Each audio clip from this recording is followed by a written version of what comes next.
안녕하세요, 어르신 여러분. 저는 보일러 설비와 난방 관리 분야에서 20년째 일을 하고 있는 기술자 최성준입니다.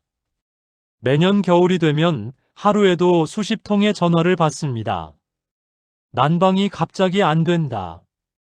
바닥이 미지근하다. 난방비가 2배로 올랐다는 문의들이죠. 작년 11월부터 2월까지 4달 동안 출동만 2,500회 넘게 했더라고요.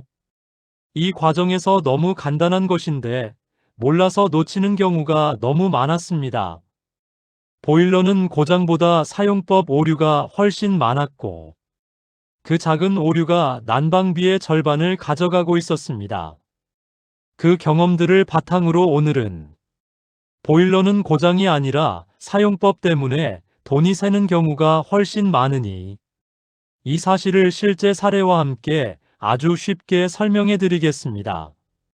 오늘 영상을 끝까지 보시면 보일러 바꾸지 않아도, 바닥을 뜯고 큰 공사를 하지 않아도 지금 사시는 집이 더 따뜻해지면서 난방비를 30% 50%까지 줄일 수 있는 꿀팁들을 알려드리겠습니다. 여러분, 이런 경험 있으신가요? 같은 아파트, 같은 평수, 같은 동인데 어떤 집은 난방비가 5만 원, 어떤 집은 10만 원, 또 어떤 집은 20만 원이 나옵니다. 난방비를 많이 낸다고 집이 따뜻했냐? 난방비를 많이 냈는데도 집이 춥다고 하십니다. 기사님, 이게 말이 돼요?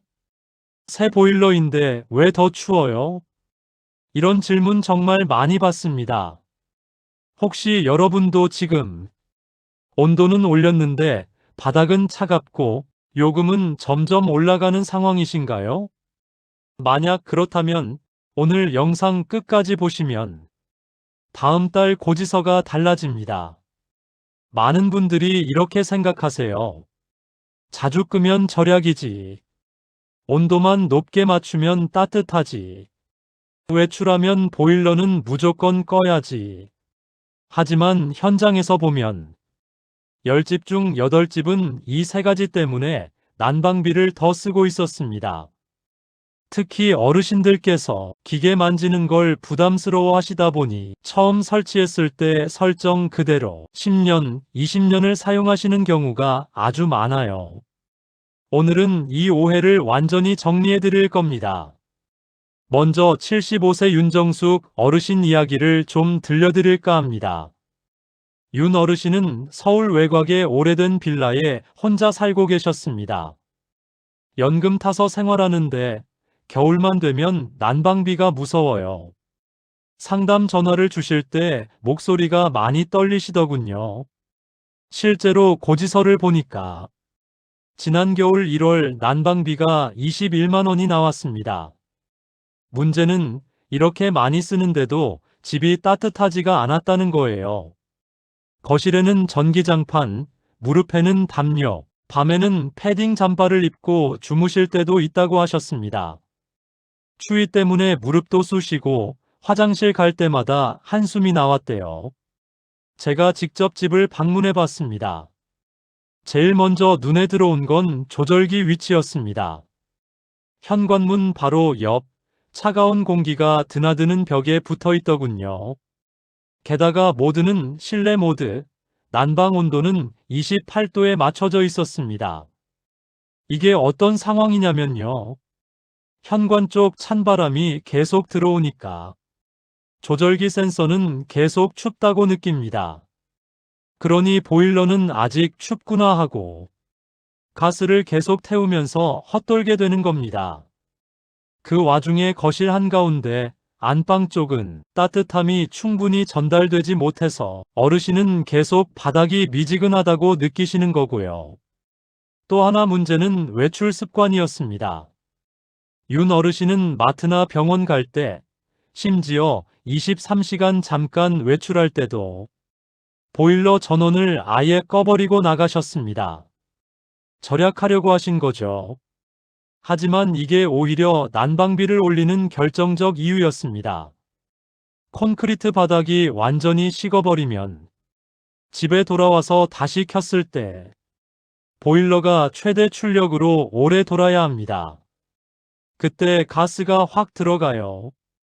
마지막으로 살펴보니 창문에는 단열 필름이 하나도 없고 커튼도 얇은 레이스 커튼 하나뿐이었습니다. 손으로 창틀을 만져보니 아주 차갑더군요. 그래서 제가 어르신 댁의 난방 환경을 이렇게 하나씩 바꿔드렸습니다. 첫 번째입니다. 조절기 위치를 옮겨드렸습니다. 원래는 현관문 바로 옆에 붙어 있었는데요. 이곳은 외풍이 스치면서 온도 센서가 제대로 작동하기 어렵습니다. 그래서 조절기를 거실 중앙에 가까운 벽면으로 옮겼습니다. 바닥에서 약 1.5m 높이 공기가 골고루 순환하는 지점으로 설치하는 것이 가장 좋습니다. 두 번째입니다. 모드를 실내 모드에서 온돌 모드로 바꿨습니다. 실내 모드는 조절기 근처의 공기 온도만 보고 작동하기 때문에 단열이 약한 집에서는 효율이 떨어집니다. 반면 온돌 모드는 바닥 온도를 기준으로 움직입니다. 오래된 빌라처럼 바닥이 쉽게 식는 구조에서는 온돌 모드가 훨씬 따뜻하고 효율적입니다. 세 번째입니다. 외출 습관도 함께 바로잡았습니다. 어르신은 잠깐 비우실 때마다 전원을 완전히 끄고 나가셨는데요. 이건 오히려 바닥이 식어버려 난방비를 더 많이 쓰게 만드는 방식입니다. 그래서 이렇게 안내해드렸습니다. 2시간에서 6시간 정도 비우실 때는 전원은 끄지 마시고 평소 난방 온도에서 4도만 낮춰주세요. 예를 들어 평소 22도로 쓰신다면 외출 때는 18도로 맞추시면 됩니다. 그리고 추가로 예약 기능을 3시간 간격으로 설정해드렸습니다. 그래서 바닥 온수가 완전히 식지 않도록 조정했습니다. 네 번째입니다. 간단한 단열 작업도 했습니다. 거실 창문에는 3중 구조 단열 필름을 붙여드렸습니다. 또 베란다 문틈에서는 찬바람이 조금씩 들어오고 있었기 때문에 틈을 막기 위해 문풍지를 부착해드렸습니다. 이 두 가지만 해도 집안 체감 온도가 크게 달라집니다. 마지막 5번째입니다. 습도 보충 방법을 안내해드렸습니다. 가습기가 없어도 충분히 가능한 방법들입니다. 보일러 근처에 물그릇을 2개 정도 놓아주시고 빨래 건조대에 젖은 수건을 한두 장 걸어두는 것만으로도 실내 습도가 40% 이상으로 유지됩니다. 이 정도 습도만 돼도 같은 온도에서 훨씬 따뜻하게 느껴질 수 있습니다. 이렇게 5가지만 바꿨을 뿐인데 집의 따뜻함이 눈에 띄게 달라지고 난방비도 자연스럽게 줄어듭니다. 어르신, 일단 이 상태로 일주일만 써보시고 연락주세요. 만약 별 차이가 없다 싶으시면 그때 다시 다른 원인을 찾아보죠. 일주일 뒤 윤 어르신께 전화가 왔습니다. 기사님, 이상해요. 보일러를 덜 틀고 있는 것 같은데 집이 더 따뜻해요. 그리고 한 달 뒤 고지서가 나왔습니다. 이전 달 21만 2천 원. 설정 습관 변경 후 9만 8천 원. 거의 53% 정도 줄어든 셈입니다. 그런데 난방비만 줄어든 게 아니라 아침에 일어나서 발이 시렵지가 않다며 굉장히 행복해 하시더라고요. 혹시 여러분 댁 조절기는 지금 어디에 어떤 모드로 쓰고 계신가요? 윤 어르신 댁처럼 위치와 모드, 외출 습관만 바꿔도 난방비와 체감 온도가 동시에 달라질 수 있습니다. 이번에는 다른 유형의 실수입니다.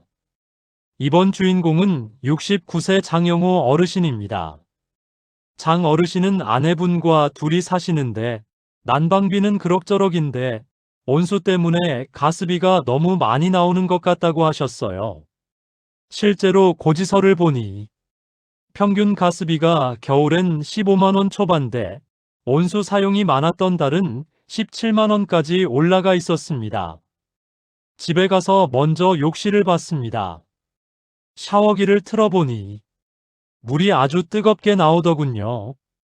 온도 조절기를 확인해 보니 온수 온도가 60도로 설정돼 있었습니다. 제가 여쭤봤습니다. 이 온도는 설치 이후로 한 번도 안 건드려 보셨죠?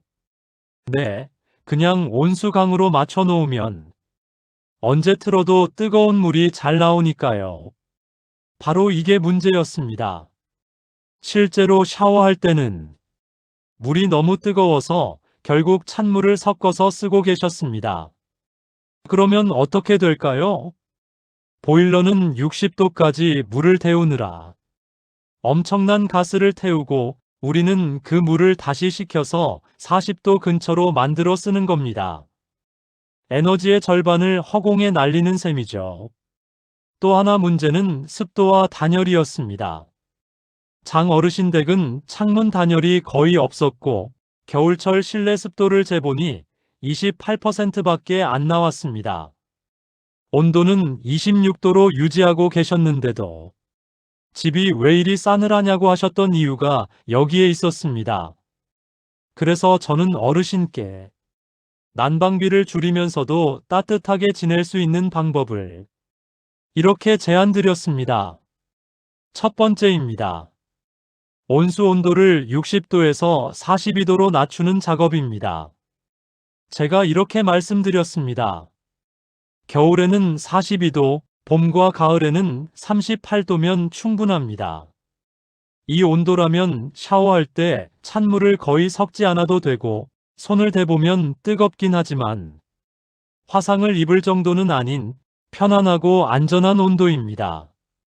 두 번째입니다. 온수 사용하는 습관을 조금만 바꾸는 방법을 설명드렸습니다. 온수를 틀어놓고 오래 흘러가게 두지 마시고 필요한 물건을 미리 준비해 두신 다음 틀면 바로 쓸 수 있도록 바꿔보세요. 이것만 해도 불필요한 가스 소비를 크게 줄일 수 있습니다. 세 번째입니다. 실내 습도를 올리는 간단한 방법을 안내드렸습니다. 거실과 안방에 물그릇을 하나씩 놓아두시고 저녁에는 빨래를 안방 쪽에 조금 널어서 보일러 열기로 자연스럽게 말리도록 했습니다. 이렇게 하면 습도가 40%에서 50% 정도로 유지됩니다. 물론 가습기가 있다면 하나 두시는 것도 매우 좋은 방법이라고 설명드렸습니다. 네 번째입니다. 창문 단열을 간단하게 시공하는 작업입니다. 거실의 큰 창과 안방 창문에 단열 필름을 붙여드렸고 커튼도 조금 더 두꺼운 재질로 바꾸셨습니다. 이 두 가지만 해도 집 안에서 빠져나가는 열을 눈에 띄게 줄일 수 있습니다. 이렇게 네 가지만 바꿔도 난방 효율이 훨씬 높아지고 보일러를 덜 틀어도 집이 더 따뜻하게 유지됩니다. 그렇게 한 달이 지나고 다시 연락을 드렸습니다. 어르신, 이번 달 가스비는 어떠셨어요? 지난달에는 16만 8천 원이 나왔는데 이번 달은 10만 5천 원이 나왔네요. 샤워도 불편하지 않고 집도 훨씬 따뜻하게 느껴집니다. 온수 온도를 낮추고 습도와 단열만 챙겨도 약 30% 정도 줄어든 셈이죠. 온도계 숫자는 별로 안 달라져도 공기와 물의 상태를 조금만 바꾸면 체감 따뜻함과 요금이 같이 움직입니다. 혹시 여러분 댁 온수 온도 지금 몇 도에 맞춰져 있는지 기억나시나요? 뜨겁게 틀어놓고 찬물 섞어 쓰는 습관이 있다면 그게 바로 난방비를 몰래 올리는 주범일 수 있습니다. 이제 제가 현장에서 가장 자주 보는 난방비가 새는 대표적인 실수 4가지를 말씀드리겠습니다. 하나씩 들으시면서 우리 집은 어떤지를 떠올려 보시면 좋겠습니다. 첫 번째 실수, 조절기 위치와 모드를 그대로 두는 겁니다. 많은 분들이 조절기가 어디 붙어 있는지 또 어떤 모드로 작동하는지 전혀 확인하지 않으십니다. 조절기가 현관 옆이나 창가 또는 햇빛이 강하게 들어오는 남쪽 벽 혹은 전열기 바로 옆에 붙어 있는 경우가 정말 많습니다. 게다가 대부분은 설치할 때 기본값인 실내 모드 그대로 쓰고 계시죠. 이게 왜 비효율적일까요? 조절기 안에 있는 센서는 그 주변의 공기 온도만 느낍니다. 따라서 위치가 잘못되면 보일러는 실제 온도와 전혀 다른 신호를 받게 됩니다. 센서가 춥게 느끼면 보일러는 계속 가동해서 가스를 많이 쓰고, 반대로 따뜻하게 느끼면 방은 차가운데도 금방 꺼져버립니다. 실제로 조사에 따르면 조절기 위치 문제만으로도 가스 사용량이 20%에서 25%까지 늘어난 집도 있습니다. 그럼 어떻게 해야 할까요? 조절기는 집의 중앙부, 외풍이 없는 벽에 설치하는 것이 가장 좋습니다. 바닥에서 약 1.5m 높이가 적당합니다. 그리고 집이 오래됐거나 단열이 약한 경우 또는 1층 주택이라면 온돌 모드가 더 효율적입니다. 반대로 단열이 좋은 새 아파트는 실내 모드도 괜찮습니다. 두 번째 실수는 외출할 때 전원을 완전히 끄는 것입니다. 마트, 병원, 산책, 두세 시간만 비울 때도 보일러 전원을 아예 꺼버리는 분들이 많습니다. 절약하려고 끄는 거지만 이 방식은 오히려 난방비를 확 올립니다. 바닥 콘크리트가 완전히 식어버리면 다시 데울 때 많은 에너지가 필요합니다. 그래서 돌아와서 보일러를 켜면 기계가 강하게 오래 돌아가면서 가스 사용량이 급격히 늘어납니다. 실험에서도 나타났습니다. 완전히 껐다 켜는 방식보다 온도를 유지하는 방식이 약 30% 정도 효율적이었습니다. 그럼 어떻게 해야 할까요? 6시간 이하의 짧은 외출은 전원을 끄지 마시고 평소 온도에서 3도에서 5도만 낮춰주세요. 여기에 23시간 간격 예약 모드를 걸어두면 바닥이 완전히 식는 것을 막을 수 있습니다. 반대로 하루 이상 장기 외출이라면 그때는 외출 모드를 켜고 실내 온도를 평소보다 35도 낮춰두면 충분합니다. 세 번째 실수는 온수 온도를 너무 높게 써버리는 겁니다. 많은 집에서 온수 온도가 55도에서 60도까지 올라가 있습니다. 그러다 보니 샤워할 때마다 뜨거워서 찬물을 잔뜩 섞어 쓰시죠. 이건 가장 아까운 방식입니다. 보일러는 60도까지 물을 데우느라 가스를 정말 많이 씁니다. 그런데 우리가 실제 사용하는 온도는 대부분 38도에서 42도 사이입니다. 즉, 데운 물을 다시 식혀서 쓰는 셈이죠. 온수 온도를 42도 정도로만 낮춰도 연료비가 15%에서 많게는 20%까지 줄어듭니다. 기준을 이렇게 기억하시면 됩니다. 겨울에는 42도, 봄과 가을은 38도, 여름에는 35도면 충분합니다. 손으로 만졌을 때 뜨겁긴 한데 오래되고 있어도 괜찮다. 이 정도면 딱 맞는 온도입니다. 네 번째 실수는 단열과 습도를 전혀 신경 쓰지 않는 것입니다. 창문에 아무것도 붙이지 않고 얇은 커튼만 설치되어 있고 실내 습도는 20%대인 경우가 많습니다. 그러면서 보일러만 3개 틀면 따뜻해지겠지. 이렇게 생각하시죠? 하지만 실제로 집안 열 손실의 약 40%가 창문에서 빠져나갑니다. 또한 습도가 낮으면 공기가 열을 잡지 못해서 같은 온도라도 2도에서 3도 더 춥게 느껴집니다. 그래서 실천 팁을 정리하면 이렇습니다. 창문에는 단열 필름을 붙이고 거실엔 두꺼운 커튼을 설치한다. 현관문과 베란다 문틈에는 문풍지를 붙인다. 1층이나 반지하는 매트와 단열재를 깐다. 물그릇이나 젖은 수건, 빨래 널기 등을 이용해 습도를 40%에서 60%로 유지한다. 이 네 가지만 챙겨도 보일러 온도를 많이 올리지 않아도 집이 훨씬 따뜻해집니다. 오늘 영상 보신 김에 딱 이것만은 꼭 해보셨으면 합니다. 첫째, 지금 바로 조절기 앞에 가서 모드가 실내인지 온돌인지 확인해 보세요. 집이 조금 오래됐거나 단열이 약하다면 온돌 모드로 바꿔보시는 것 아주 좋습니다. 둘째, 외출 습관을 점검해 주세요. 2~3시간 정도 비울 때 전원을 끄고 나가셨다면 이제는 온도만 3도에서 5도 낮춰서 나가보세요. 셋째, 온수 온도를 한 번만 내려보세요. 현재 50도 이상이라면 42도로 한 달만 써보시길 추천드립니다. 샤워감이 거의 달라지지 않습니다. 넷째, 집에서 가장 추운 방 창문 한 곳만이라도 오늘 단열 필름이나 뽁뽁이를 붙여보세요. 효과가 바로 느껴집니다. 다섯째, 거실이나 안방에 물그릇 하나만 놓아보세요. 이거 하나만으로도 공기가 훨씬 덜 마르고 같은 온도에서도 더 따뜻하게 느껴집니다. 이 5가지만 실천하셔도 다음 달 고지서에서 분명히 눈에 띄는 변화를 느끼실 겁니다.